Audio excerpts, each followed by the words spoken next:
Hey everybody, Grizz here with another little tutorial and chat. So been a while, I guess, not too long, a week or so, a little over a week. But I'll just show you what's sort of been going on. So I'm finished all the molds. I've just got two left just to sand the edges. All the legs are on. These guys are all ready to roll. Those are all the ones that didn't need legs over there. So like I said before, I think it's about 55 pieces I have new for this year. So I just brought the sand and aggregate down with the forklift this morning. So I think today and tomorrow I'll be spraying these, taking them apart, spraying them out, and hopefully pouring by the weekend. So I'll have some new pictures for everybody for next week. So I just want to, I've had this idea for a couple of years now, and finally got around to doing it, was building a couple little melamine boxes, long narrow ones that fit on the tables, and you can see what I'm using it for. It's just filled with sand, and it's for all those, you know, all those nasty little smalls that you have that you stick in buckets upside down because they don't have legs or supports. So this is so I can just go along, pour all my smalls, stick them in the sand, and I don't have them all over the place on floors and buckets or in my other sand bin over here because it's just a pain in the neck. So hopefully this is going to really help me out, be a little more clutter-free in the shop. So, and when I don't need them, I can just empty the sand out and take them off the tables. So hopefully it's going to help me out this year. So today I think I'm going to talk about Tuscany came up with a new sort of a system for inserts into pots. So I don't have any large ones to show you, so I'll just show you what I've done with some small ones. So conventional, this is the old conventional style here, right?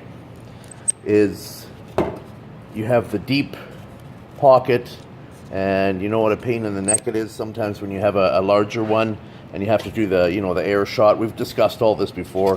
Use the air shot in the bottom, and then it's really hard to get this out sometimes. You know, you can put foil and things, but sometimes they're just really not fun to get out. So the new system is, thank you to Tuscany, is you can see how shallow this is. These two tops here. So it's just a small little piece as opposed to the big long one. And what's in here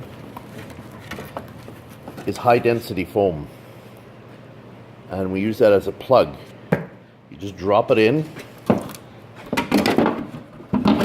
This is a bigger one, same thing, pops in, pops out, and it's really strong. Like there's different, this is the one I use here, but you can see it's really hard. So for these small ones, like these and that little medium one there, it's absolutely fine. You won't get any compression from the concrete because they're smaller molds. So it works awesome. So you're sort of saving on the glass going down there and the pain in the neck of trying to blow it out and having it stuck and lifting, and it's really worked out well. And Tuscany has done it on a much larger scale, where he's made a center core out of a hard foam rubber, or not foam rubber, sorry, a hard foam, rigid foam that you make as a core, and then he's poured his soft core around that, and he loves it. It's so much easier than the big hard center cores, the fiberglass center cores. So I'll just show you what I've used. So I used, the first time I used one, this is from Smooth On.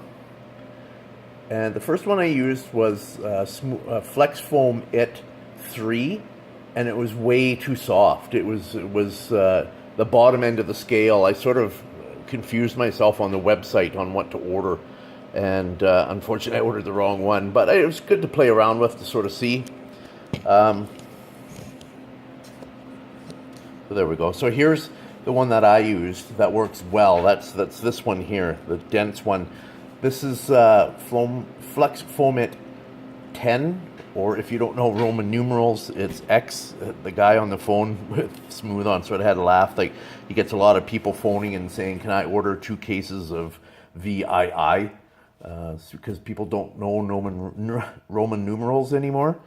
So you can either order by X or by 10. So this is the mid density one. It goes up another 5 or 6 degrees on top of this, and they have a hard foam as well too. They have quite the line. I'm really happy with it. It goes really fast. All I do is with the rubber is just, you just put a little bit of wax, your release wax inside, or even your PVA works as well too. Just paint on a little bit of PVA before you let it dry, and then pour in. It's this one you have to be careful because different density has different mixing instructions. This one is 1-to-1. Some of them are 2-to-1. Some of them are 3-to-1. So make sure you read the instructions good. So it's just a 1-to-1. You mix it up really well and you pour it in, and it tells you how much it expands. It expands about 6 times its own size, like its original volume. So, and it's done in, it's finished curing, I think it was about 45 minutes, if I remember right, that you can go back and just pull it right out. And then it's so easy just to do your glass right over top of that little cap. So there's pros and cons. I mean, you're adding another expense with this stuff. It's not cheap. I can't remember offhand exactly what the price was, but as a time saver, I quite liked it. It was dumping it in and then bam, I can glass right over the top and it's finished. So just something for everybody to think about, just another method. And thanks again to Tuscany, of course. He's always sort of on cutting edge, trying new things out, and he always passes it on to me, and I'll pass it on to you guys. So now the other thing, I didn't take one apart, but maybe in my next video I'll show you what I've also been using that foam for. Here in this big Buddha, he has a whole bunch of deep undercuts. I've used it to fill all the undercuts as well. Not just like I used to use the big glass plugs and put them in there. This one I've used this foam as well. Bit of a learning curve the first couple times because it does expand quite a bit. So once you get the hang of it, I quite like it too. Fast, like those glass plugs take a while to make. You know, you have to, wax and PVA your latex, and then you lay in your glass. Then you have to fill that glass with foam the next day. Then you have to seal it up again. Then you have to cut it and trim it and size it and get it back in. This stuff you pour it in once. If you have to cut a little bit, trim it with scissors or a little razor blade, and away you go. So anyway, just thought I'd pass that on to everybody, and I hope everybody's doing well. Spring is here. I see we're getting a lot of leafers on the forum, which is awesome. And I guess it'll be leaf season pretty quick. Not here. It's still pretty cool out. But hang in there, everybody, and I'll do another video up next week. Okay, gang. Bye-bye.